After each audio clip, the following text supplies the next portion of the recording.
Welcome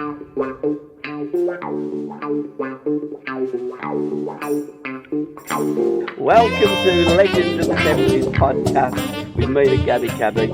Joining me today is the Cabra King from Ormond Square to the European Cup final. I'm joined by the one, the only, Johnny Giles, for a trip down memory lane. How are you, sir?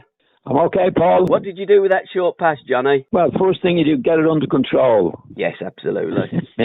And then protect the ball. Or if there's a pass on beforehand, take it. You had eyes all over the place, Johnny. You were, I've always said with certain players, if football was a religion, you would be a prophet. Your first memories of the game of association football, growing up in Dublin, you come from Ormond Square, didn't you, in Dublin? That was your manor where you learnt your trade. Yes. Talk to me about that. I was born and raised. I was in Dublin in the time I was born in 1940. So I lived in Ormond Square, which was obviously a square. But in those days, nobody had cars, Paul. So we could play on any of the four sides of the squares. And of course, some of the neighbours would put us, go and play on the other side and go. But we played, but it was ideal actually for learning football at that particular time. There was no cars coming in and out. You could play down one side of the square, go to the other side of the square. And we had what we called a bouncer. Yeah. A bouncer was a rubber ball about twice the size of a tennis ball. So it was ideal for learning the trade of controlling a ball because it was harder to control than a football. Well, I didn't know that at that time. I was only a kid playing for a bit of fun with my pals in Ormond Square. But it was an ideal place to learn how to play football and control the ball. But you started playing football or kicking a football even before that with your granddad when you was 3. He took you out to kick a tennis ball, didn't he? I got to say, John, your book, John Giles, A Football Man, the Autobiography, is an absolutely fabulous read. It's honest, it's superb, it's funny as well. And I did listen to a podcast when you said, well, if you were reading the book of me dad, it'd be a lot better than the book of me. Because your dad was a real character. And you were like chalk and cheese. But your dad was a pro player as well, wasn't he? And he was a character as well, wasn't he, John? Oh, yeah. Yeah, he was. He played for Bohemians, which was an amateur team when he was young. And I believe he was pretty talented, but he got a bad injury, I think, and stopped him playing. But he was a character, a very well-known character in the football world in Dublin. Actually, he was manager of Drumcondra, which was a League of Ireland team when I was a kid. So he'd a very, very good knowledge of the game. Paul, really good and basic knowledge of the game, which was a great help to me when I was growing up, obviously, because I went to Manchester when I was 15. Well, when you go at 15 to any club, and especially Manchester United, you're not dealing with Matt Busby and Jimmy Murphy. You're playing, there was those days, it was the first team, second team, A team, B team, and juniors. And I was only 15, so I started off with the juniors. So where the knowledge from my father came into play, because at that level, you're not dealing, with people that know an awful lot about the game, and they can put you in the wrong way, on the wrong road. So I was lucky enough to have a good basic knowledge of the game at 15, that if any of the coaches were talking rubbish, I knew it. Yeah. And that was through my father. My father had a very, very good knowledge of the game. But he was a character, yeah. And in the book, you said that you felt as though your father got more out of your football career than what you did. I think he enjoyed it more in many ways. I wasn't a drinker at all. My father was very well known in Dublin as a drinker. And what they used to say to me, Dickie, Jesus, what a drinker. In other words, he never fell over. He never got into trouble. And he could still talk a bit of sense even with a good few drinks on him, So that's what he was noted for. But I think when, I got my first cap in Ireland, I not only played 2 matches for Manchester at the time, and we got a good big. I scored a good goal. We were 2-0 down. I scored a good goal. We went on to 3-2. So he definitely would have celebrated that night in a big way. I was home with my mother and girlfriend at that particular time, but he'd be out on the town. Now, was your dad's name Dickie or was it Christie? Because you did have an ability to change names. Jackie Carey, when he went over to Man United, we known him as Johnny Carey. Now, Yeah. I'd looked at Wikipedia and I'd seen Michael John Giles. Was your Yes. name Michael John Giles? I was christened Michael John Giles. Yeah, thought so. But I was always called John. I think my father didn't like the name Michael for some reason or other. So I was called John from the time, but it's a bit of a nuisance at times on passports and that, Paul, because I went to without my passport somewhere anyway, and I was supposed to be Michael, and I said John, and I couldn't get through, Yeah. But anyway, yeah, that's what it was. Yeah, I was christened Michael John, but I was always called John. And not Johnny, funny enough. Exactly, because I've listened to the YouTube clips and podcasts that you've done with RTE and over in Ireland, and they all call you John Giles, where in England you're most commonly known as Johnny. So where did the Johnny come from the John? It just came from football. It came from football people. Do you know what I mean? Yeah. It's like when I got in the first team, first of all, but most of the lads are, especially the press, they put the NY on the end of it, you know what I mean? And that's what, but my family, funny enough, it always was strange with me because people thought I was being a bit snobby or something later on when I said, look, my name is John, because all my family called me John. Yeah. All the people that I grew up with called me John. It was only when I came to Manchester United and got in the first team that they put the Johnny on it. Yeah. But I never called myself John. My mother used to say, don't answer it. That's the English press. It was no big deal anyway, Paul. To be quite honest, it was no big deal. But it's just the people that family and friends of mine. It's always called John. Now, your upbringing in Dublin, football and Gaelic football in particular was the big game.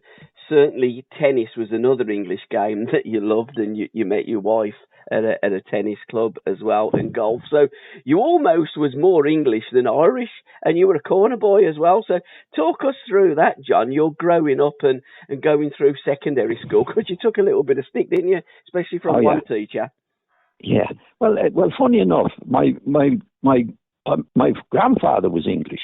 Right. This is going back a long time when the British Army was in Ireland, and he married an Irish girl.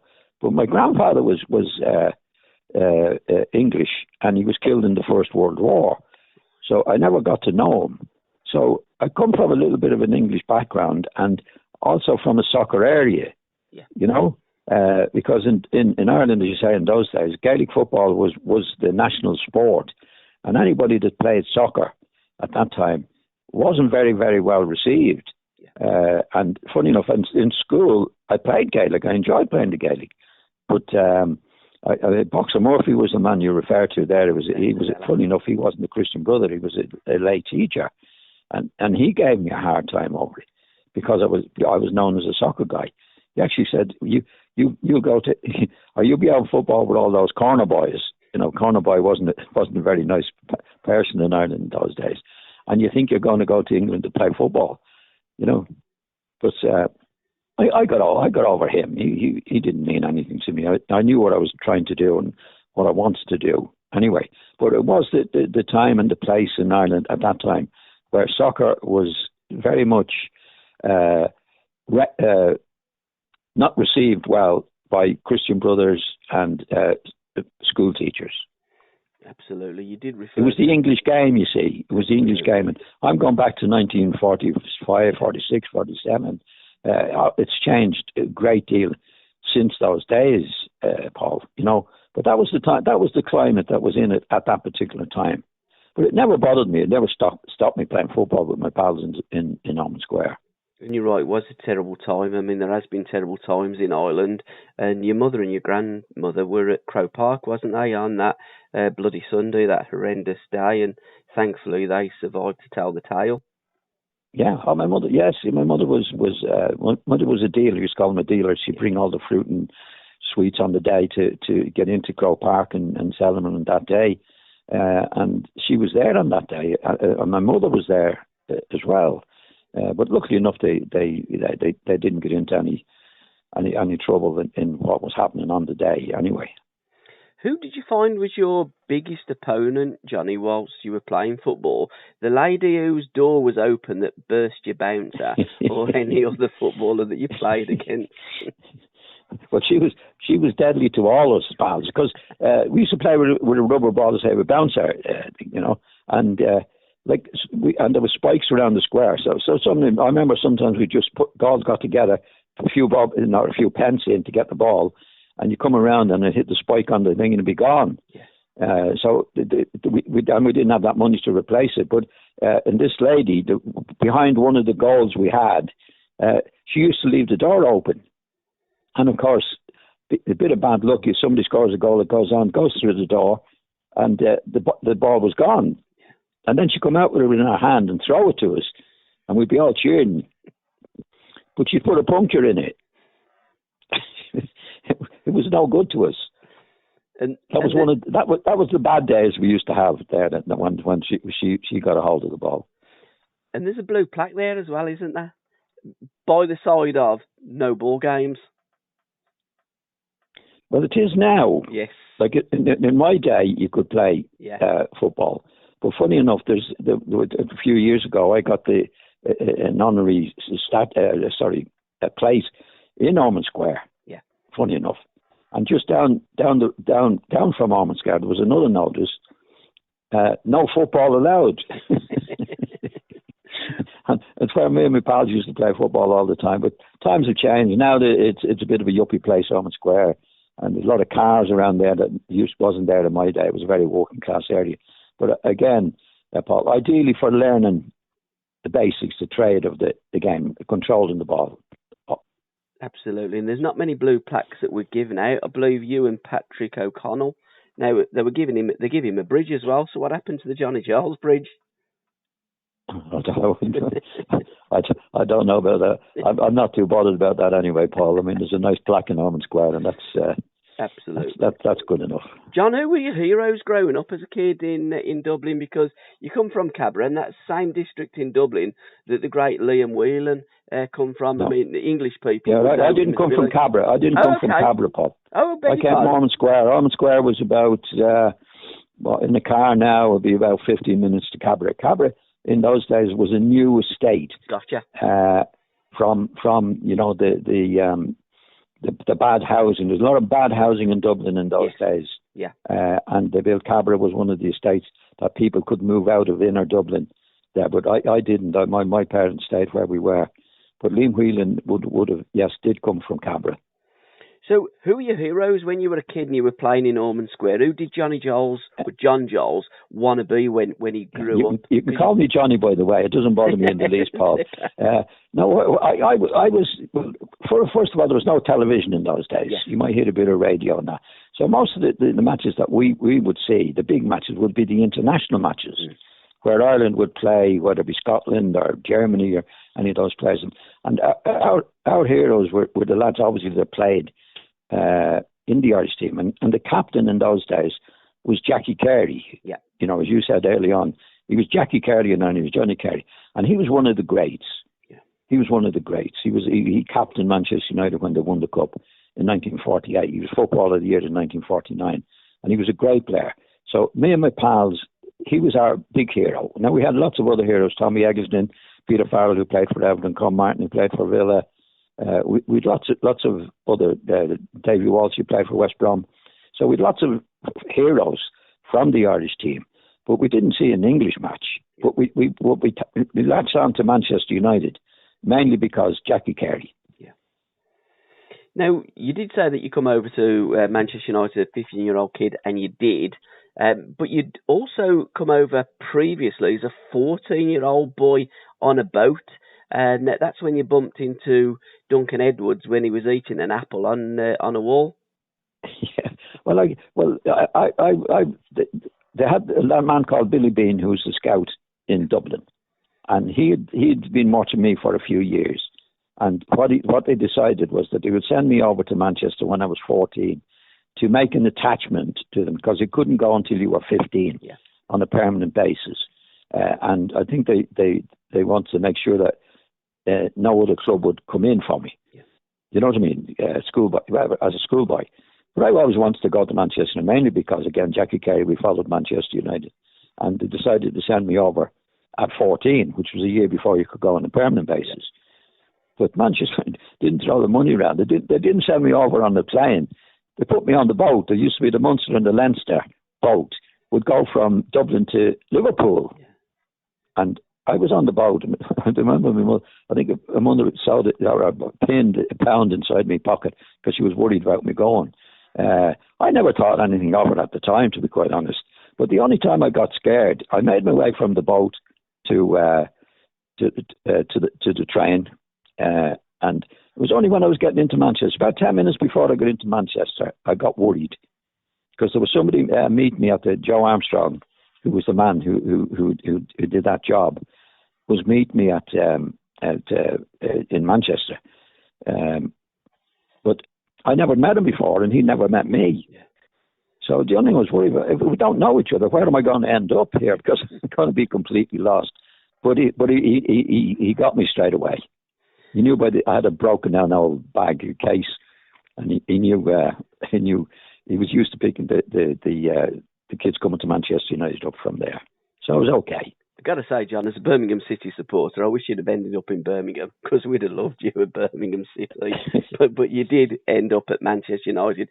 What was it like playing and looking, observing the Busby Babes? I know that you wasn't particularly friends with them, but Liam in particular, in your book it says you were chasing him round with a bottle and you cut your hand on it. Oh yeah, that happened. Well, there was a couple of Irish lads there. Tommy Hamilton was there, Liam Whelan was there, Joe Carolyn came later on, and I must say they looked after me really well. Yeah. Because I must have been a total nuisance for them. I was only 14. But it was brilliant, Paul, because this was pre-season, right? So it was pre-season training, and I could watch the pre-season matches, practice matches. But all these players, when I went to Manchester United first that year, I didn't know of all the players there. I've heard of Duncan Edwards, and I knew of Liam Whelan, knew of a few players. But I didn't realise this was the Busby Babes' time coming onto their prime, where there was, say, the first team played the second team in those days. And Bobby Charlton was 17, I think, at that time. And Bobby couldn't start. He couldn't get into teams, because in those days there were inside forwards. And the inside forwards in the first team was Jackie Blanchflower and Dennis Violet. And then you had Colin Webster, and they were all international players. Yeah. Where I saw Bobby come on at half-time, and he was sensational. He was brilliant, absolutely brilliant, and became the great player he did. But I never heard of Bobby Charlton at that time, or Eddie Coleman, or Jeff Whitefoot, and Duncan Edwards, and all these players. So I was watching it where they were playing absolutely brilliant. And I was with the younger lads playing, doing my own little bit, with the ball and all that carry on. It was brilliant. But when you come back then as a 15-year-old kid a little bit later, your dad wanted you to take an apprenticeship as an electrical engineer as well, didn't he? So you were learning two trades, where some of the other boys just focusing on being a footballer. But you learned an awful lot, didn't you, John, with those fellas that you worked with? So it was a great grounding for young John. Oh, it was a great experience. Yeah. See, my father was the type of fellow, he wanted me to do everything. Yeah. He wanted me to be a great footballer. He wanted me to be a great scholar. Yeah. Right? And I was hopeless at school. Oh, absolutely hopeless. I was only interested in playing football. And also to learn a trade. Yeah. so I went in Altrincham, and it was a great experience, I must say. And I was obviously apprenticed to the Manchester lads, and funny enough, nearly all of the lads I was working with were Manchester United supporters. Yeah. But I had a problem early on, because I'd a thick Dublin accent, right, and they had a thick Manchester accent. I couldn't understand a word they were saying, and they couldn't understand a word I was saying. And I thought, how am I going to live in this country? But as it happens, it does happen. I got used to their accent, and they got used to mine. And they were really good lads, really working class lads, and they looked after me really well. But that only lasted a year, right? Because Jimmy Murphy and I was saying, I was going training on Tuesday nights and Thursday nights, and I was never going to learn the trade, to be quite honest. I was never going to learn it. And Jimmy Murphy said, look, sort of wasting our time here. After a year, I was short of 17. He said, right, you come in full time, and then you can sign pro in November when I was 17. And that's what happened. But I'll never forget those lads. They were really, really good lads. Looked after me well. Took me to see one of my favourite singers at the time, Frankie Lane. Did you ever hear of Frankie Lane? Oh, I do, Rawhide. But he was one of my great heroes, and we went out to where they have all the I forget the name of the place now, but I went to see. They were really good lads, and I was very, very grateful to them. Music and singing is a big part of your life as well, John. I've seen a few clips on YouTube where you've gone up and you've had your Bacardi and Coke and you've done a couple of numbers, Nat King Cole in particular. I have to stop you there. It wasn't a Bacardi and Coke. What was it? It was a few Bacardi and Cokes. or else I wouldn't be doing this, Paul. But you've got a good voice as well, John. You can hold a note. Eamon Dunphy as well. He can hold a note. You boys knew how to play and you knew how to party as well. Oh, yeah. Well, funny enough, Dublin in the old days, they used to call them hoolies. Yes. And they'd be in the house and a good few drinks and always a sing song. I mean, it was a thing that we were brought up with. I had it in the international team after a match and that, especially after a good win. We'd have a good sing song. So it was part of the culture growing up in Dublin in those days. But I don't consider myself a singer. I'll have a go, keep the party going and that. But luckily, when I was manager of the Irish team, we had some terrific singers in it. Jerry Conroy, Mick Martin, Ray Tracy. They could all do a turn. Liam Brady. They could all do a turn. But it was a good night out, especially after like one of the matches now when I was first manager. We beat the USSR 3-0, which was a great win, and it was in the afternoon, so it was made for the evening. You know, you're back in the hotel by 5:30, 6 o'clock. You got a full evening then, and good few drinks, good few sing songs. Brilliant stuff, you know. Two fellas that really changed your way of life, your philosophy, one or two other things at Manchester United, Jack Compton and Jimmy Shields. Jimmy Shields was a pal of mine from Derry. Yeah. And we were in digs together. Yeah. Jimmy. And Jimmy was a really outgoing lad. Yeah. And I wasn't. I was very, very shy in that. You know, so he brought me out a lot in that way. You know, we were in digs together and then we got going. Now, Munich was an awful time and you lost some of your friends. You didn't particularly know many of them, but Bobby was in the Munich air disaster. Dennis Violet was in the Munich air disaster. Thankfully, they survived. 8 players didn't survive, backroom staff, etc., and journalists, including the great Frank Swift. But it must have been an awful time. What was it like as a young kid? Because you'd not been there that long, and to lose people that you'd looked at. I think Roger Byrne, he'd wished you all the best when you'd signed your contract, but Liam was the one that you really had a connection, and I guess because Liam had come over there as a young Irish lad as well, so there is that connection. It must have been an horrendous time, and then Sheffield Wednesday was the first game, wasn't it, in the cup after? Oh, it was dreadful time actually. We were down at we were training at the ground. It was the youth team. I was in the youth team at that time, training at the ground, and then but Bill English, he was the old time trainer. Yeah. And after training, he said, "Look, I've got some bad news, lads. There's been a crash." But the way he didn't know, but we thought it wasn't a big deal. Yeah. You know, we thought it was something happened. But it was okay. There was no talk of anybody being killed in the crash. And it's just when I got back to the digs, which was an hour or two later, that the news had come through that it was such a bad accident with players being killed. We didn't know that. I was in digs at the time, and what happened was there was loads and loads of funerals, and I didn't really know the lads. You know, I was a young pro at that time, and there was about 40 pros. So, and you had the first team dressing room and the second team dressing room. I mean, I didn't know them, you know. I knew them, but like Duncan Edwards wouldn't know my name, for example.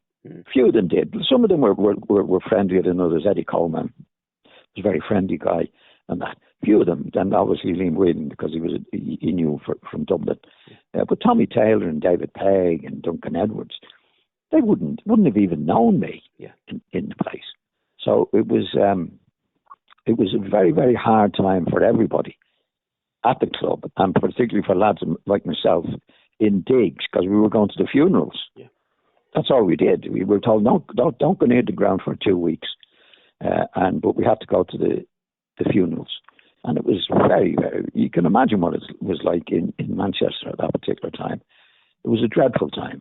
Dreadful. Absolutely, because they were one of the greatest teams that England's ever produced, and it wasn't just the flowers of Manchester that died that day. They were the flowers of English football as well, and never. Yeah, but they were so young. They were so young, Paul. Yeah. You know, they were so young. I mean, the average age of the side was only 20, 21 at the time, you know. And I mean, they were a phenomenal team.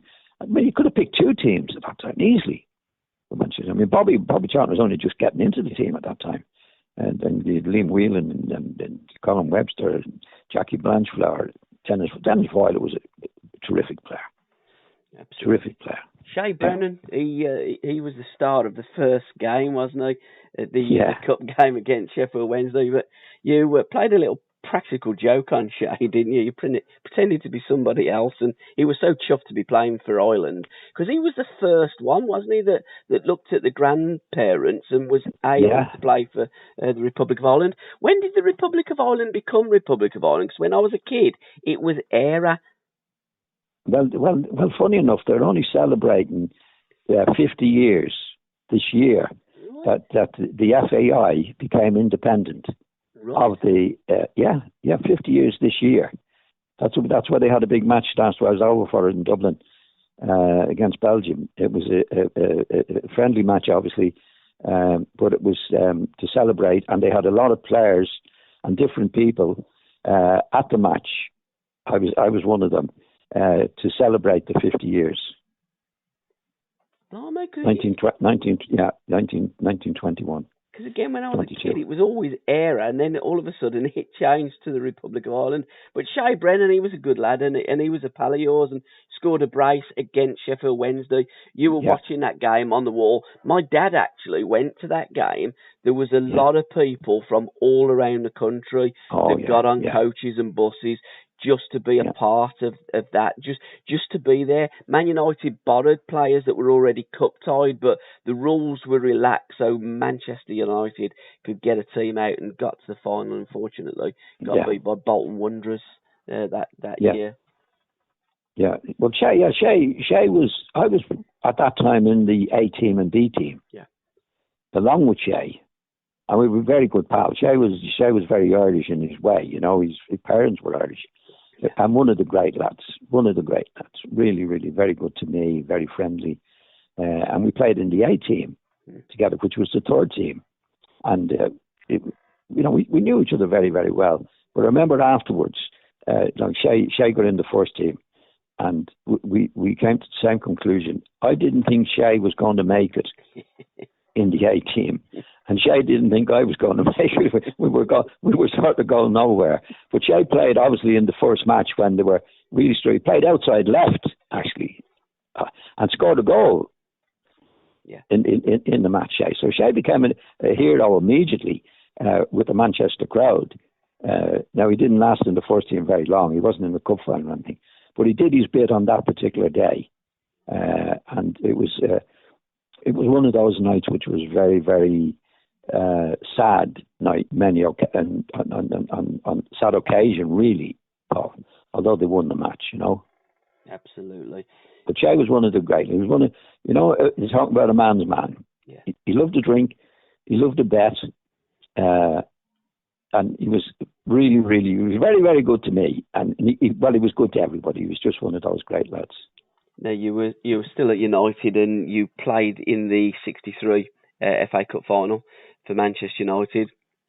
You didn't play in the Charity Shield game, and as a consequence, that was the last game that you played, wasn't it? Or sorry, you did play. No, I played in the Charity Shield game. But you didn't play. Yeah, that's when I was left out of it. We were beaten 3 or 4-0 at Goodison. Yeah. So he made a few changes, and I was one of the changes. But, now that move, that young boy that's been a fan of Manchester United, instead of wanting to grow up and play Gaelic football like a lot of Irish young kids did, you wanted to play for Manchester United. Yes. That was your dream. To be shown the door, because it was a game against Tottenham, wasn't it, in a cup semi-final that you didn't have a good game, and Matt seemed to lose faith in you. Yes, we played in the semi-final, and I was playing in the main position as midfield player. Actually, Bobby Charlton was on the left wing at that time. And I had seen Johnny Haynes playing in a match when I was younger. And in the old days, the inside right stayed in the inside right, the inside right left stayed at the inside left position. But the match I saw at Manchester City, Johnny Haynes went wherever the ball was, or wherever he could get the ball. So he didn't stick to inside right or inside left. And I thought this was great, because if you want to dictate a game and you're inside right, if you have to wait in that position, you have to wait for the ball to come to you. Whereas Johnny Haynes went in a situation where the ball had to come to him, right? So he could be on the ball all the time, and that's what I tried to do. But I was only 21 at the time, and I wasn't ready for it, Paul. And we played in the semi-final of the Cup, funny enough, against a great Spurs team, Dave Mackay and John White, Cliff Jones, all these great players. And I had a bad game, a really bad game. I didn't do anything. We were beaten 3-1. And I think from then on, Matt lost confidence in me. He never came to me afterwards and said, "Look, don't worry about it." And then I was sort of pushed out onto the right wing at that time. So, and I couldn't do right for wrong. For a long time, I couldn't do right for wrong. Bought Dennis Law in the summer, and I was playing outside right. But even then, I wasn't... I didn't lose confidence in myself, but I lost a lot of belief. And luckily enough, I played in all the matches, funny enough, in the Cup that year. Semi-final, I definitely would have been left out. Nobby came into the team, and Nobby got injured. And definitely I wouldn't have played in the semi-final if Nobby had been fit. Or the final, for that matter. And strangely, funny enough, I in the final, I had no nerves at all, because I thought, I'm looking to be playing in this match, because I knew if Nobby was fair, I was going to play. So I'm just going to go out and play. And I was okay. I played well in the final. But apart from the Charity Shield, that was my last match for Manchester. But I knew I had to go. I mean, Matt lost total confidence in me after the Spurs game. He never said a word to me. He didn't say, "Look, you're only young and you can come on," and that. It was just out. And that was it. So it wasn't a happy time at that particular time. Now, you did have some happy summers with Nobby, because Nobby is your brother-in-law. He married your sister, didn't he? So, yes. You had great times with Nobby. He was a great character, wasn't he? And again, reading your book, you would think that Nobby was a professor, not a footballer. He didn't look like a footballer. In fact, I think he come as a centre half originally for Man United. He was always a wing half. Was he a winger? Right. Yeah, but he had bad eyesight. Nobby had the things in his eyes when they were like bottles. They at that time. Nobby had a great attitude. Yes. He had a great attitude, and he was a really good, fine individual. Apart from being a fun, Nobby was a lovely character. Yeah. And he loved Manchester United. He loved Manchester United, and it was strange at the time. I was in digs with Nobby, or in his house actually, at the time when this was going on. I mean, there's no doubt Nobby had to play in a match, I think 4 or 5 days before the cup final, to prove his fitness, and he broke down. But Nobby, I definitely wouldn't have played in the final at that time if Nobby had been fit. There's an iconic picture of you and Don walking away from Old Trafford. I'm sure you've seen that picture. Yeah. How did you feel, John, when you were walking away from the team that you supported as a kid? Your dream was to play for Manchester United. Did you feel that part of that dream was being taken away, or did you feel as though you were walking into a bright new tomorrow with Don Revie and this team that he was assembling at Leeds United? Well, what happens when you're a kid? You have dreams. Yeah. right? You dream about things, but then you have to. Then it becomes reality. Yes. You know, in my situation at Old Trafford, it was no longer a dream. Yeah. You know, this is my future, and Matt Busby had lost confidence in me, and you know, what was said at Old Trafford, nobody leaves Old Trafford and does well. In fact, when I asked for the transfer, I mean, Matt didn't hesitate. He said, yeah, that's okay. And Wilf McGuinness said at one stage, a few days later, go up and see the boss, and he might change his mind. Because that was the mood at Old Trafford. Nobody does Old Trafford. Nobody leaves Old Trafford and does well, and nobody really wants to leave. Well, I did. I was having a bad time at Old Trafford. So in my head, I was only 22 at the time. In my head, it was, well, this is a great club for Dennis Law and Bobby Charlton, and that's great. That's great for them. It's not great for me. So I thought, well, I want to go because I couldn't see any future there for me. I couldn't keep going at the way I was going. My confidence would have been totally gone. So I thought, well, if I go on the transfer list and somebody comes in for me, it means that they rate you. You're starting from scratch there. Yeah. And that's what happened with Don. Don came in, and Don was sort of taking me away from Old Trafford. I didn't read it. I thought it was just a photograph at the time, you know. Absolutely. And to a brand new start at Leeds United, you got Billy there that you formed. I would say arguably the greatest double act. A better double act than Laurel and Hardy and Morecambe and White and any of the double acts that we know. That was off the pitch. Now the big reason I was influenced to go to Leeds, who were in the second division then, was Bobby Collins. Yeah. Bobby Collins was 10 years older than me, but I played against Bobby Collins when we got to Everton. I saw him playing for Celtic, and he was one of my heroes, one of the great players. And I thought, well, if Bobby Collins is gone to Leeds, they must be doing something. Yeah. They must be doing something. And I know from Christmas to the end of the season, they made a really good run at getting promotion. They finished fourth, I think, at that particular time. So when you're making a move, Paul, as you know, you're in the lap of the gods. Nobody knows how a move is going to work out. You know, you're taking a chance on it. It's always a chance. And I was very lucky. I had me two angels on my shoulders, and that it worked out as well as it did at Leeds. Nobody could foresee that. I couldn't foresee it, but you just had to take it at the time. I was only on the transfer list for 2 days, but I really did want to get away from Old Trafford. Now, when people hear the name John Giles, or in England, Johnny Giles, one of the first things that people will say is, the silent assassin. Now, your reputation as a hard player precedes you, but you were changed by football, and in particular, 2 challenges by Johnny Watts of Birmingham City and Eddie McCready of Chelsea. So yes. Johnny Giles was you were always a very skillful player, John, but football changed you into the type of player that you were. You didn't set out to be that kind of player. Well, funny enough, I was always, when I was a kid, my father told me how to protect myself. Yeah. I was always able to protect myself. Yeah. Okay. But when I was playing as a young player, as you say, I was very innocent in many ways. I mean, when Johnny Watts did me, I think I was only 20. Yeah. Right? And I was playing for Manchester United at the time. Yes. And it was a really, really bad tackle. And then later on when I went to Leeds shortly after that, see, the game toughened up in many ways at that particular time, Paul. You know, there was very few sending off. You had to commit grievous bodily harm to get a red card. I mean, you got a yellow card even in those days. So there was a lot of hard stuff allowed.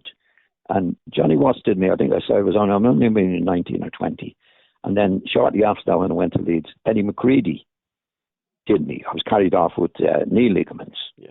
But when that happened to me with Eddie McCready, in my head, that was it. Mm. That was the end of that. Yeah. Right? I could protect myself. I always could protect myself. But I had to change then to say, this is not going to happen again. Mm. If it's going to be dished out, then I'm going to be dishing it out as much as anybody else. Because I was a small guy, as you know. You aren't as a skillful player. Yes. You're a target. Yeah. And if you get to the stage where you say, look, all you have got to do is get stuck into this guy, He'd be out of it. Now, I decided that's not going to happen. I'm going to be dangerous, and if anybody wants to have it on, I'll have it on. But you're not going to put me out of the game. That's for sure. That was a very, very tough time in the game at that particular time. And after the Eddie McCready thing, I mean, if you ever see that in telly, I'm on the ball in the right wing, come inside, Norman Hunter comes forward to have a shot. I give it to, pass the ball to Norman, the outside my right foot.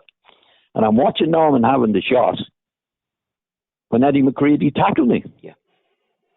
And he wasn't even sent off. I don't think he even got a yellow card. No, I know it was an unbelievable Eddie was a fine player, but I decided after that, this is not going to happen. This is not. If people are going to frighten me, I'm going to frighten them more than. Yeah, Alan Hudson told me about this after. He said, "Geez, it was an assault. It wasn't a challenge." But Uddy also said as well, the greatest feat that anybody could have and grounding and learning was playing against Johnny Giles and Billy Bremner. Those two players were different class, and you were different class. You were both small guys, but my word, you put the fear of Christ up any team. That Leeds United team was a fabulous side. It does get tarnished with the dirty Leeds. I don't buy into that because lots of teams have played in them days. But not more than ever. The Eddie McCready thing, I'll tell you a little story. It's funny in a certain way. Eddie did me that. Eddie McCready was a terrific player. Yes. He was a terrific player. But he did me that day, right? And I vowed to myself, this will never happen again. Not if I can help it anyway, because I'm going to frighten any guy that's gone out there to kick me. I'm going to frighten them, right, to allow me to play. But anyway, that went by, and then 7 years later, we were playing at Leeds, and we were going for the league. It was a Saturday afternoon, and the ball was going out of the play down on Eddie's side. And if you want to have a go at somebody, this was the ideal situation, which I did. And it was just before half time. And we're coming off, and they said, "What's this all about?" I said, "That's for Stamford Bridge." He says, "John, that was 7 years ago." I said, "I don't care, Eddie. I had to get you back for that." So that was the thing. And that was a hard game in those days. There was no protection from referees. None. And I knew after the McCready, I'm on my way to becoming a softie. They're going to put somebody onto me, kick him, he's out of the game. And that's why I had to react in the way that I did. Now, when you went to Leeds, John, you was playing on the right wing, wasn't you? Because Bobby was playing in the middle. But then yes. Bobby got a real bad injury, didn't he, against Torino? And you asked Don, can I play in the middle with Billy? And he gave you a few games, and you cut it, you two. And literally, the stuff of legends was born. Yeah, well, what happened there, you see, I was transferred as a right winger. I was never a right winger. No. Right. I was always a midfield player. But when I had the thing with Matt lost confidence in me. And the first of all, the only way I could get in the team when I was a young fella was on the right wing. Yeah. So I played a couple of times in the rest, went out on the right wing, and I was picked for the right wing. So I'd rather play in the first team on the right wing than stay in the Central League team as a midfield player. But I was always a midfield player. Right. I was always a midfield player.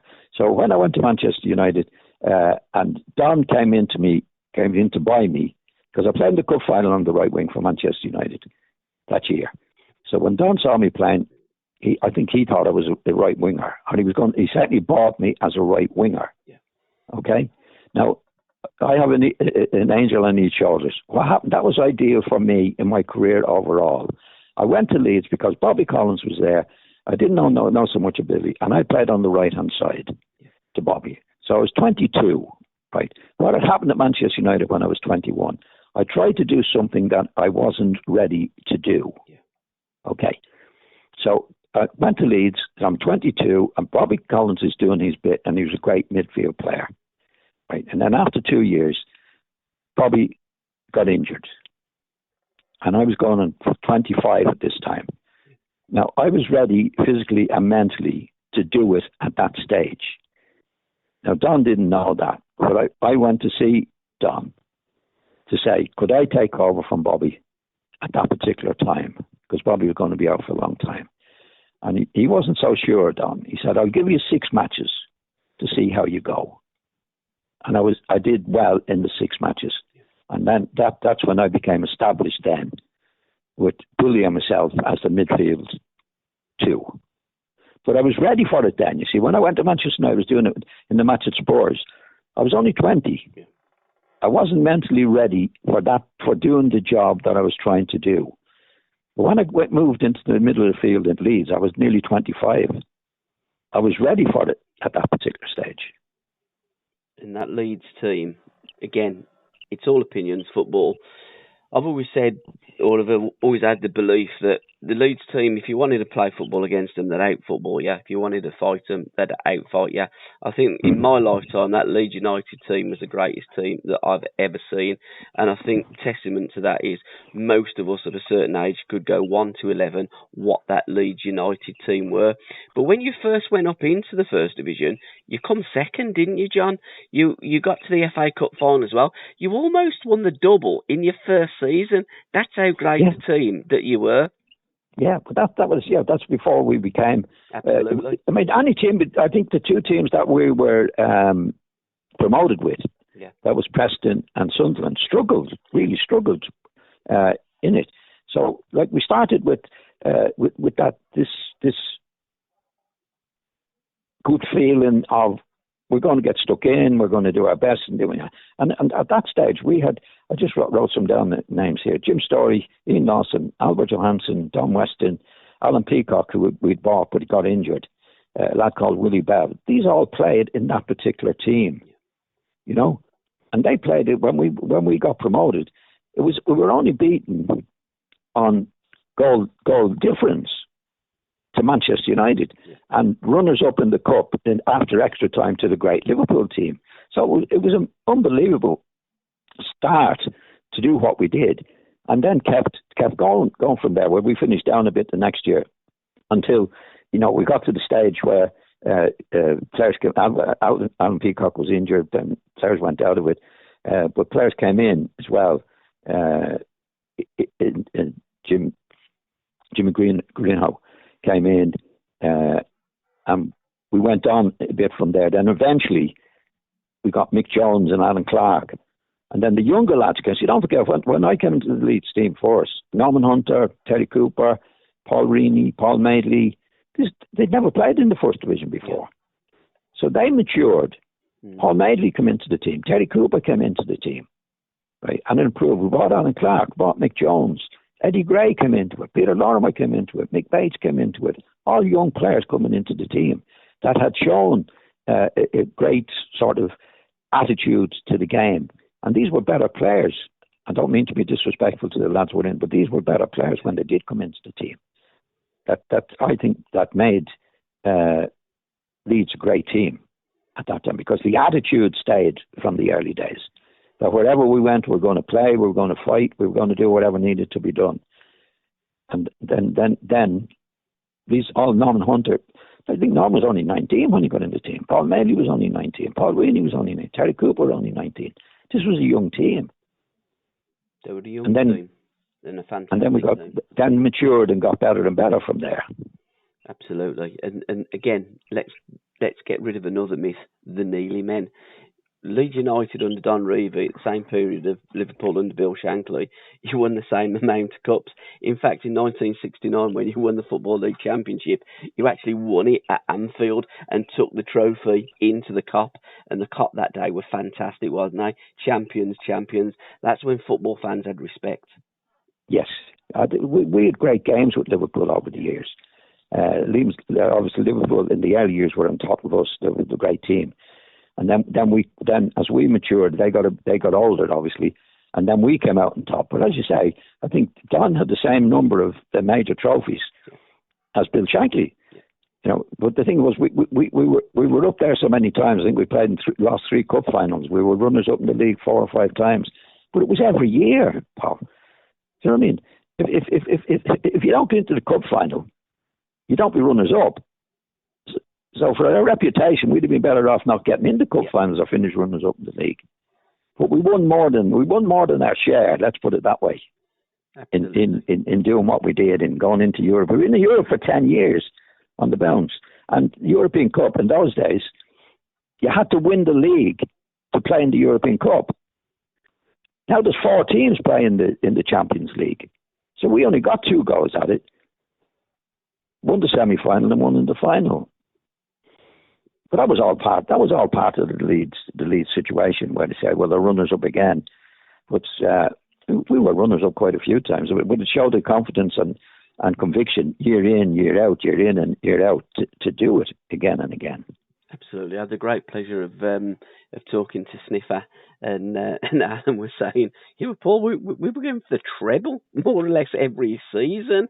And, you know, Alan said in 1973 we were cheated out of the Cup Winners' Cup final, and you were. You were also cheated out of the European Cup final as well. So Leeds United, where people go out, Leeds, you know, with Cloughy famously, when Browne come in there, stick all your medals in a big bin, you've cheated. Leeds were cheated against as well. You know, it was lots of times.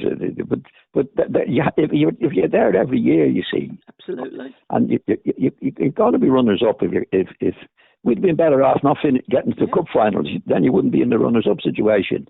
You know, but it's winning matches. And don't forget, in those days, it was basically the same 11 played in every match. Absolutely. We had a squad of players, but if Don always picked the strongest team that he could. Shankly, I remember Bill Shankly saying at the time, the less players you use, the better chance you have of winning the league. Yes. In other words, if you keep out of injury and you play the same team week in and week out, that's what we did. But you get caught up in so many different situations, whether it's the cup final, the Runda Cup, the European Cup and all that. You finish up playing too many matches, really, to be honest. And that's what happened to us a lot in those days. John, what was your highest high and your lowest low during your career?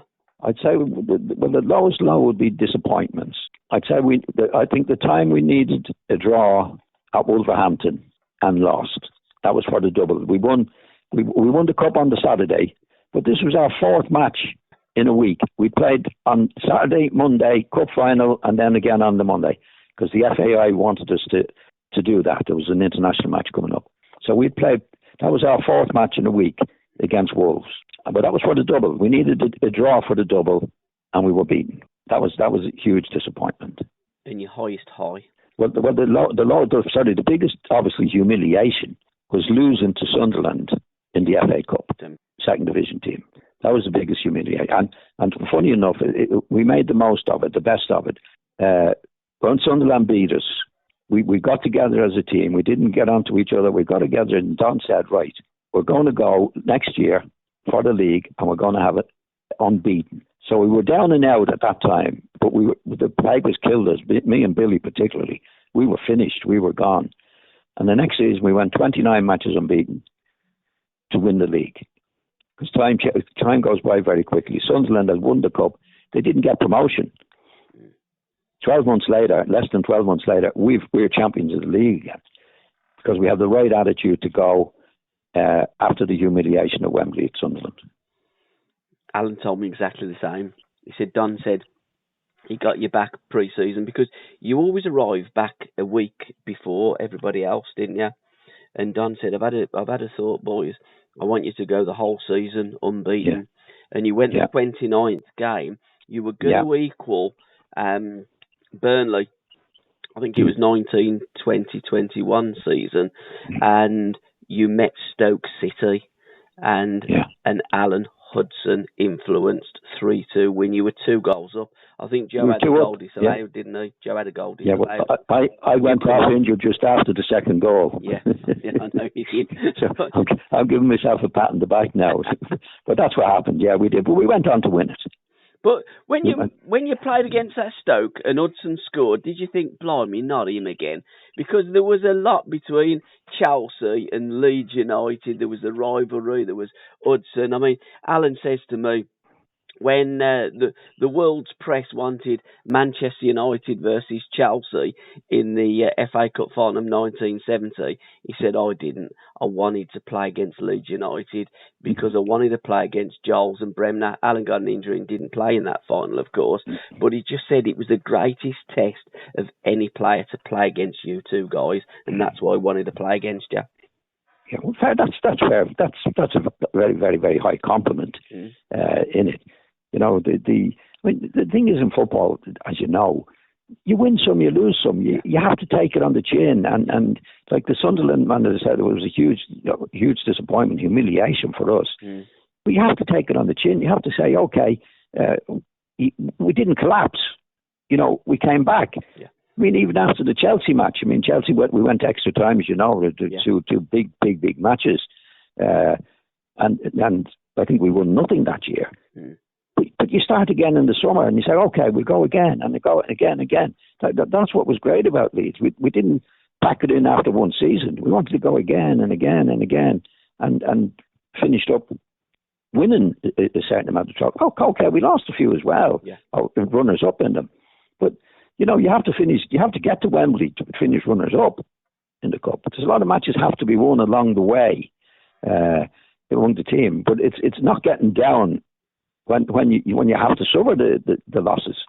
It's making the most of it to think, right, we've lost that with Wolverhampton, we lost the league, right, we go again and again and again every year for the 12 years I was there.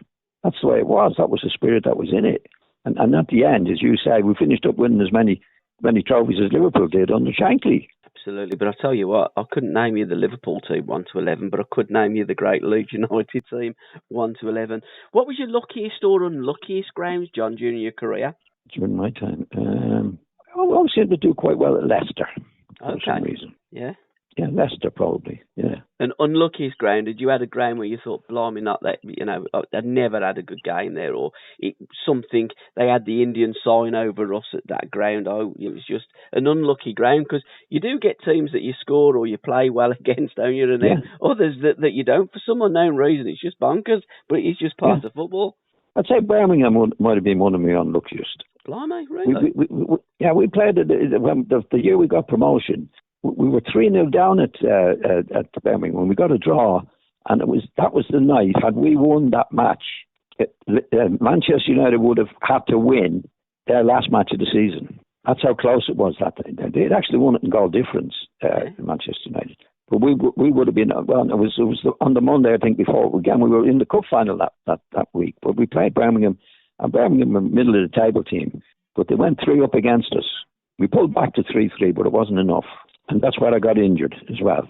One of my bad injuries at Birmingham City. And you had a game at Birmingham in 1973 as well, when you were on that road to the 29 games. Because I remember as a kid, my dad wouldn't take me to that game because the crowd was going to be too big. I was only a wee nipper in those days. And I think Joe scored the equalising goal with about 4 minutes to go. So, yeah, Birmingham, we used to give you some decent games. Although in 1972, with Paul Trevelyan influence, Rivy Plan and Jack Charlton, when they sorted out Freddie Goodwin with Jimmy Scholar that said, stop Giles and you stop Leeds United, put it in the Sunday People. And Freddie Goodwin, of all people, fell for it and dropped Gordon Taylor and played George Smith and packed the midfield instead. Yeah. Well, that was one of our best displays against Birmingham that day. That was the semi-final of the Cup, and we played really, really well. Like, we didn't give them a chance. Really. I think they'd got promotion that year, Birmingham. Yeah. But one of the things I always remember that we did, the players I only remember, it's strange when, when a team like Leeds were doing as well as they were, how familiar it becomes with the crowd. Yeah. Taking it for granted. Because we were winning, I think, was 3-0 that day. Right? And we looked at the Leeds end, and they were gone. And the Birmingham crowd were still in there. What are the Birmingham sing their song? Keep right on. Keep right on to the end of the road. Yeah. We're winning 3-0 in the semi-final of the Cup. And you say to the Leeds supporters, what happened? Oh, we were getting ready for the next match. Getting ready for the final. So it was just taken for granted. That's what happens. We at that particular stage, we've won a few trophies, and we were winning 3-0. And all I remember is the Birmingham crowd staying right till the end and singing their song right to the end as well. Well, I remember my cousin got married that day, 15th of April, 1972. We come running out of the church. He was the only fella that got a car radio. So we got in there, turned it on, see how Birmingham had got on, 3-0 against Leeds United. So thanks, John. You ruined the wedding. And they did get promotion, to be fair to Birmingham that year. They did get promotion that year. Yeah, we did, to be fair. John, if you could replay one game during your career, what game would it be? I'd say Wolverhampton at Wolverhampton, where we needed a point to win the league. That was a very awkward game, wasn't it? Because, as you say, Wolves hadn't got much to play for, but again, it was the fact that they seemed, well, I know for a fact that they had a meeting before the game, and it was, look, you've got to play your best. I know there's nothing on it for Wolverhampton, but you've got to play your best, because if you roll over and Leeds smash you, how's it going to look to the English Football League? But the thing was, if you go back on that, they had a good rest. Yeah, absolutely. As I said to you before, that was our fourth match. John, as well, weren't they? Yeah. Oh, the good side, yeah. It was never going to be easy, but we would have fancied ourselves to get a point. Absolutely. At Wolverhampton that particular day. That was to win the double. Yeah, it certainly was, and it sometimes doesn't pan out. But you know, when you look at teams that win the double, it's very difficult. And there aren't many teams that have won the double, but it would be fitting for Leeds United to win the double and to win the treble. Not many sides have done that. John, if you could go back to a season, revisit a season during your career, what season would you like to go back to, and why? I'd say I'd like to go back to that 71-72 season. Yeah. I'd say on a personal level, I'd probably play the best football I'd played. Yes. At that particular time. I would have been 71, 72. I'd have been 31, which really, at that age, you're on the, if you look after yourself anyway, you should be at the peak of your career. And that season, you played some tremendous football, and you scored some tremendous goals, and smashed Manchester United, and then you also smashed Southampton 7-0 on Match of the Day. And I remember as a kid, you were doing a little bit of showboating, but as a kid, I was transfixed, and I wanted to get out on the Sunday morning with my ball and try and do what Johnny Giles and Bremner was doing. And okay, some of the Southampton players were getting a little bit ragged at the end, weren't they? And they were trying to put one on you. Yeah, they weren't too bad, because what we were doing actually was skillful. Yeah. Do you know what I mean? I remember playing a match at Burnley one day, and one of the players, they were winning, and they'd gone to corner flag, and he was sitting on the ball. You know what I mean? Now, that's outrageous. I mean, what we did, obviously, was we were winning whatever it was, 5-0, 6-0, 7-0. Yeah. But it was skillful stuff. Brilliant. You know, we weren't trying to humiliate. Well, we probably were, but we didn't do it in a vicious way that we were, you know, messing about with the ball. It was good skill that was doing it. And to be quite honest, when we got into a certain bit, I wanted to come off the pitch, because once you're in a winning position like that, really, the match is over. Yeah. You know, I mean, the real excitement, the real thing I found in a match like that is when it's no score. And you're 1-1, when you really have to do your stuff, really have to do it under pressure. You know, that was the really big turn on for me, playing football. But in the Southampton match, it was exhibition stuff. And that really, I wanted to come off, and Don said, no, stay where you are. And then it was just doing a few tricks. But it wasn't to humiliate Southampton. It was to do it in a skillful way at that particular time. But we'd beaten Man U in the previous home match, 5-0, doing the same thing to them. But that was the peak. In my opinion, that was the peak of our career as a team, playing the football that we did at that particular, from 1971 into 1972. And you had a tremendous style of passing the ball as well, John. I can close my eyes now and remember that BBC Match of the Day broadcast. And with both feet, you kind of... You'd hit it with the outside of your foot, wouldn't you? You had a style that I'd never seen a player pass the ball like you before. They used to say you could put the ball on a sixpence. Well, you know, all players, when you see them kicking the ball as an individual way, you know, I mean, I couldn't tell you, because I was doing it. I might have seen myself afterwards playing. But when I was playing, it was what I expected to do and should be doing. It was no big deal. Yeah. I mean, I was lucky enough when I was a kid. I injured my groin when I was a kid. I was a right-footed player. Injured my groin and it was very sore and that. And then I came back. I was a bit worried about it. But in the meantime, I'd been practicing with my left foot all the time. So I wasn't. There's nobody naturally, or maybe Bobby Charlton was, but mine wasn't naturally left-footed. It was practice and practice and practice that I got good on my left foot because I had that particular injury. But when you're playing, I mean, if you're going to hit a long ball from a certain position, inside left position, the outside to beat an arm on the outside right position, you just do it. Yeah. You have to concentrate on what you're doing. You have to get your foot in the right place. And I mean, I'm older now, and I think back and say, well, God, how did I do that? Yeah. Because the pitches weren't good in those days, a bit muddy. So you had to worry about the hop of the ball, that it was going to run away from you. But you just did it. And I never thought that I wasn't going to do it. If I was playing now, Paul, I would think, well, why am I going to put my right foot? Why am I going to put my left foot? Am I going to get it there? Am I going to be okay? I never thought of that when I was doing it. I just did it. And it just came natural. It came natural. Obviously, you've got to concentrate when you're going to make a strike of the ball. You have to make sure your mind is on that to do it. But it was never an effort. You know what I mean? When I was going to hit a ball to Peter Lorne, I was never thought it's not going to get there. I'd be disappointed and feel terrible if it didn't. That's the standard you set yourself in doing it. You know. But the big secret, if there's a secret in that playing in midfield, Paul, the course of distribution is hugely important, but you have to make the space to do that. Yeah. That's the big thing. That's reading the game, getting into certain positions. You know, people often say to me, "Oh, football is a simple game." Football is not a simple game. Football is a very complicated game. And what you see the great players, it's Messi and these players, they make it look simple. Because whatever they do on the pitch, I mean, you look at Pirlo, one of the great midfield players, you know, when he's on the ball, there's plenty of time and space.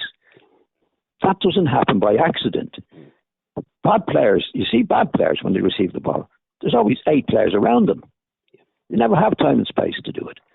That's what the Pirlos of this world, and they're great players. They get the space, they receive the ball in the space because they're reading the game as it goes along. Absolutely. Was there a player, John, during your career that you didn't play with that you thought, I mean, you played with so many great players, but a player that you thought, you know what, I'd have loved to have played with him. What a player he was. Well, as you say, I was lucky to play. Yeah. I played with some great players at Old Trafford at the end of the season with Dennis Law. I don't play too much with Georgie Best.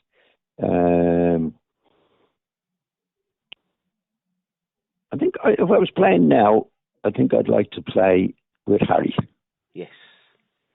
Yeah. I think Harry has become world class in his positional sense, in getting into the box at the right time, making goals.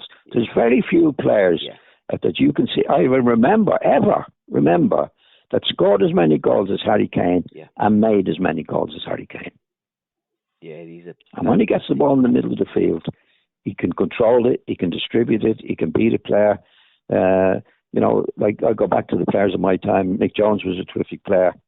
Alan Clark was a terrific player, but they couldn't do that. Yeah, they couldn't do that. In fact, he's the only one I've ever seen can do it. Yeah, that can be an orthodox centre forward when he needs to be to score goals, and a goal maker from that position. Yeah, it's uncanny, and he's a goal maker and a goal taker. Very, very good. World class. And his crossing, he's exceptional. He's fantastic. Well, he hit a ball in the match before last, not the other one. I think it was the Son in one of the matches. And it was a real midfielder's pass. It was in the halfway line, over the centre half's head to put him through. You don't see centre forwards doing that. I've never have done. No, it's almost like a quarterback pass, isn't it? And talking of quarterbacks, you did spend some time in America. In fact, I was talking to Huddy. He was telling me about Peter Beardsley, how he absolutely tortured them when Seattle played against Vancouver Whitecaps. And I says to Peter, that game against Seattle Sounders, you absolutely tortured them. How did you get to America? He says, John Giles. You know, and Jack Charlton had looked at, because he said to Terry Curran, have a look at Peter Beardsley and see what you think. And Jack said, no, he's too small. But John Giles looked at him and thought, what a player. And when people go, you know, it's about philosophy and the way that you look at football. And although you were teammates and you were a great team, you had players in there that didn't share the same philosophy. And you and Jack were like, different peas from a completely different pod, wasn't it? Oh yes. Yes. Oh yeah. Chalk and cheese. Jack saw the world through the eyes of a centre half. Yes. Yeah. Right. That's why Jack hated Billy and me getting the ball on the edge of the box. Yeah. Because Jack was that type of character. Yeah. Do you know what I mean? Jack believed what he believed was good for him. Yeah. But Jack was a big centre half. So if he received the ball on the edge of the box, there's a good chance he'd lose it. Yep. Whereas if Bremner and I got the ball on the edge of the box, we'd lose it now and again, but very seldom, because we had the confidence and the skill to get out of it. But Jack didn't see that. Jack wouldn't see that because Jack just saw the world through his own eyes. Yeah. But funny enough, in Peter Beardsley's case, what happened there was that Peter Lorimer was coming with me as a player coach. And we had a bit of time in the winter. And I said to Peter, have a look around, Peter, see if there's any players that we can bring with us, like. And he went to see, who did Peter play for up in? Carlisle. Played for Carlisle. Carlisle. You watch him again. Carlisle were playing in the Midlands. And Peter went to see him. And I said, by the way, John, he said, I did see a player. He said, it's Peter Beardsley. He said, he's young. He said, he looked good. I wouldn't mind seeing him again. And as it happened, the Vancouver Whitecaps were training before we went to America down in London. Right. Yeah. Right? And Peter said, that morning on the side, I said, by the way, he says, Carlisle are playing at Brentford. Yeah. He says, we can go and watch this player that I was telling you about, Peter Beardsley, which we did. And on the day, when I'm looking at a player, I don't actually count too much of what he does on the day. It's what he's trying to do. Yeah. Do you know what I mean? Yes, I do. In other words, you say, well, I saw Peter didn't play all that well that day. But I knew he was trying to do the right things. And if he was in a better team, that was the right thing to do. Right? So we went for him. Yeah. And Tony Waders was my boss at that time. He got me. And he said, what do you think? I said, he's good. He said, what would you go for? I said, I'd go for what it takes. And I think they signed Peter for, which was a lot of money at the time. I think it was 40 grand or something. Yeah. Peter was only 19, but you could tell what he was trying to do. It was all the things he tried to do were the right things to do if he were playing with better players. And that's what happened to him. And he's good attitude, Peter had. Really good attitude. He's a good lad. Yeah, he's a great pro. I mean, I used to love to watch Peter Beardsley play, one of my favourite footballers. I used to love the way he'd done that trick and he'd get past the player. Yeah. And I said to him, Peter, who taught you how to do that? When did that start? And he said, I don't know. It just happened. No, he did it himself. Yeah, it just happened. Yeah. You do things on a football pitch, and you're right, and it goes back to Ormond Square, don't it, John? When you're playing the ball up the curbs and the ball's coming back and stuff. Exactly. You're on the divot. It's all control. Exactly, and playing with tennis balls, and it comes at you. How did you enjoy your time in America, in the NASL? Well, I played there for half a season. Yeah. I was in Philadelphia for half a season. And Alan Ball was at the club at the time. Ended up being play manager, didn't he? Yeah. Mm. And Peter Rosgood was there. John Dempsey. John Dempsey was there. So there was a few English lads. I enjoyed it. It was much better than I expected it to be at the time, because everybody said, America's rubbish. They're all tricks and trades. It wasn't. They were very good. And then I went coaching the Vancouver Whitecaps, which was in the same league, but obviously over in I really enjoyed it. Yeah, really enjoyed it. It was good. You and Billy, you used to have the crack on the pitch as well, didn't you? You used to wind up. The Australian cricket team, we'll call it sledging, I guess. What was it like? Billy was worse than me. Billy would. There was a certain player at Arsenal. I won't say who it was. And of course, there'd be a lull in the game. And see, Billy would say to me, cross the player, as if the player wasn't there. Yeah. Do you know what I mean? Yeah, he'd say, and he called me wee man, you see. Yeah. He says, hey, wee man, what about that headbanger? Have you ever seen anything like it? He's supposed to be a good player. He's absolute rubbish. You know, that'd be Billy getting somebody going and that, you know. Yeah. Now, I'd respond as well, you know, but Billy would be better known for it than me. Very sharp. Very sharp. Sharp with his feet, sharp with his brain. And sharp with his tongue, yeah. And again, you know, in the modern game, people will say, we need a central defensive midfield player. And I'm going, you're absolutely having a laugh. I mean, you and Billy, the two best central midfield players that we've seen in this country, both scored 115 goals. And I've watched YouTube clips of you saying, come on, tell me, who was the defensive midfield player out of me and Billy? There wasn't one. We were just complete midfield players, and you were. Not at the right time, you know what I mean? Like I say to people, there's only one ball on the pitch, and if you're dominating the ball, then you don't need it. I don't believe in the defensive midfielder. No. Anyway. No. And they say, because what they say in the game is he protects the back four, right? Jesus Christ couldn't protect the back four. You've got two full backs wide, the two centre half. How can you protect everybody? The best way to protect the back four is to get on the ball and keep the ball and score goals. Yep. That's the best way to protect it. That's what I've said to people. You said it. I've said to people, which was the midfield player between me and Billy? No. He said, we scored 115 goals. He said, Billy could go. I would hold. I would go. Billy would hold. We didn't need a defensive midfield player, because all you say with a defensive midfield player, he's there in case you lose the ball. Yeah. Right? Well, you're not supposed to lose the ball. You're supposed to keep the ball. And the only time a defensive midfield player comes into it is when you lose the ball. And one of the reasons you lose it is because he's not there to receive it. In other words, if he moved forward and you got into a position where you could pass it to him, then you're not going to lose it in the first place. But these are all things that come into the game from the people, that they become the style or the system or whatever it's supposed to be. There's an awful lot of copycat effect in football. No doubt about that.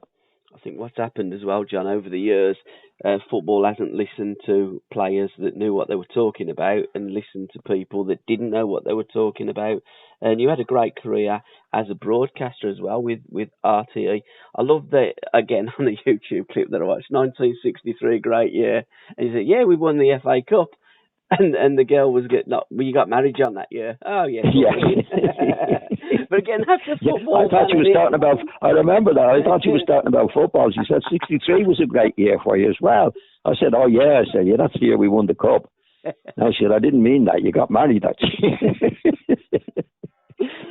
But that's what's come into the game a lot. You see, what's come into the game an awful lot is stats. Yeah. Oh, I can't stand them, John. See, stats are even, I think, are into the coaches' heads. Yeah, absolutely. Now, pro zone and all that rubbish. All that. And that's when you see the holding midfield player. Yeah. See, when the holding midfield player gets the ball, he's very, very deep. So he very seldom gives the ball away. Correct. Right? So it goes down on his stats. Completed passes. Yes. Ridiculous. Completed passes. Yeah. You know, when I was a kid getting in Manchester United, Jimmy Murphy was a great influence. He was great on football, Jimmy Murphy. And I was playing inside forward. He said, John, when you get on the ball, your first thing you look for, can you put somebody through? Yes. And if it's worth the risk, you do it. Yeah. Right? He never said, oh, I want your stats to have a completion of passes. Mm. And that's what's happened now. I said to people, if I was playing football now, I could go through a match with 100% pass and completing. Because I'd get on the ball and I'd give it to Paul Reaney and get it back and give it to Terry Cooper and get it back and give it to Norman. Yeah. And I wouldn't try to put anybody through because it'd be too risky. Yeah. But you come out with 100% pass rate. It's madness. Madness. It's absolutely crazy. And then you get all these different games, FIFA and Football Manager and that, and you get all these little stars and it does my brain. It ain't the game that it used to be. As you say, your first thought when you're playing as a midfield player, who can I put through? How can I play forward? Yes. And these days, and sometimes you give it and it's a 50-50, but it's worth it. You know what I mean? Yeah. You put teams on the back foot, you're turning them round, you're in their half and you're playing football in their half rather than keeping the ball and playing it across your defensive line and allowing that team to get into the shape, get into the defensive position. So it makes it difficult for you to break them down and score goals. It's just incredible. I think it happened some sides where they said, we've got to keep possession. Yeah, absolutely. Yeah. And that's what's happened now. Yeah, we keep possession, but you keep possession going nowhere. And I'm going to stop talking about it because it'll sound like I'm an old player complaining about the modern day football, and I don't want to be seen doing that. But the playing out from the back definitely, and the passing the back and keeping possession in that, I'd have to say I'd be totally against it. Yeah, absolutely, John. Best bit of advice that you were ever given as a player, John? As a midfield player, I was always told, first of all, try and get in a position where you can turn on the ball. Yeah. In other words, face where you want to be, which is going forward. Right? Always, that's positional sense. Don't be ahead of the ball. Right? Always try and get in a position where the ball is coming back to you. Yeah. Right. Now, if that's the case, now you have to see everything ahead of you. So if you're in a position that they say was Alan Clark to put him through, you can put him through. But if you have your back to the ball as you receive it, then you don't see anything. Yeah. Again, people talk about it. It's only common sense, you know. And I didn't know no chap in Dublin that I knew. He was a 90-year-old. And I was talking about football to the players of that day, and I used to say a lot. It's only common sense, right? Because if you have to reduce football to common sense, then you have it made. And the old guy came over to me one day. He said with the players, he said, you know the problem with common sense, John? It's not so flipping common. And it's true, because you can say football, but football is a complicated game. To get into a position where, as a midfield player, where you're receiving the ball, looking forward, that takes all learning, doing it, trying it out, doing all the things, experience. That's what it is. You don't learn it in 2 minutes in football. I mean, when I know as a midfield player, I never ever learned everything that I wanted to learn, ever. But I played in some matches where I get it right some of the time, or most of the time. Yeah. But never all the time. Never all the time. It's an education. Learning. Education. And I feel that the kids these days, I don't think they're given the proper education, because when they're playing at under 17s, 18s, 19s, 20s, they're playing against their peers, kids of their own age. But back in the day, when you were 15, 16, you were playing in the reserves against proper pros and players that have got something to play for, and the money that they needed to pick up to pay the rent or pay the mortgage. There was some on the games, and I feel that we've gone backwards in that respect. We should have that reserve team. And you won the reserve league, didn't you, with Manchester United, the Central League? That must have been a great grounding for you. Oh, brilliant. Brilliant. That was Jimmy Murphy was in charge of that in the U team. Jimmy Murphy was brilliant. Really knew the game. But the Central League was a very strong league at that time. Do you know what I mean? Like it was reserved, the real reserves. You know, now they're carrying squads with the first team of 17, 18. That's the way it is. That's the way there's that many subs. But in those days, there was no subs at all. So if you were playing with Newcastle were noted for having a huge professional staff. Yeah. It could be 30, 40. But I remember coming into the United team to play against the likes of Newcastle. And you used to look at the programme, you know. And they'd all played in the first team. They were all top players. Yeah. And Jimmy Murphy used to have a say. He said, don't even look at that programme. It's toilet paper. In other words, the players you're playing against, like, they're experienced players, but this is what you're up against. This is what you do. Absolutely. I remember talking to Pat Howard, and I think Pat was 15-year-old at Barnsley, and he said his first game was at Old Trafford. He got to mark David Hurd.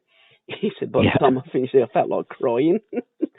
Brian Little was up against Paddy Crelland as a 15-year-old. Yeah. He said, Paddy keeps reminding me even to this day. And that's the grounding, that's the learning, that's part of your education. Yeah. I think kids are missing out. Yeah. I loved it. I loved it, Paul, because we used to play the likes of Villa and Johnny Dixon. I remember Johnny Dixon playing. Now, I'd seen Johnny Plexton carry the cup for Villa against Manchester United. And with loads of first-team players that you'd watched over the years.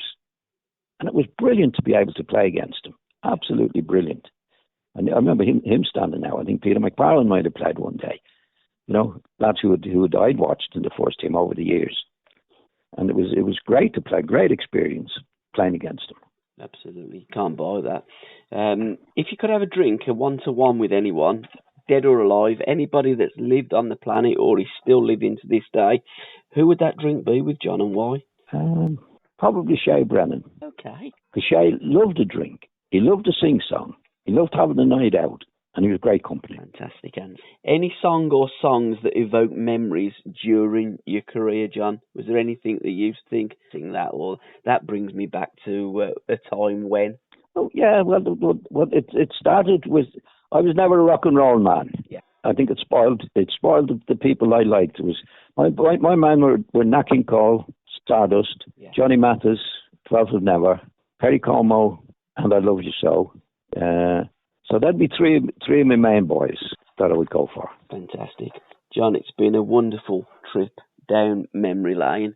And just before we sign off, what's the most prized possession that you got from the game? And if you could sum the 70s up in a sentence, what would it be?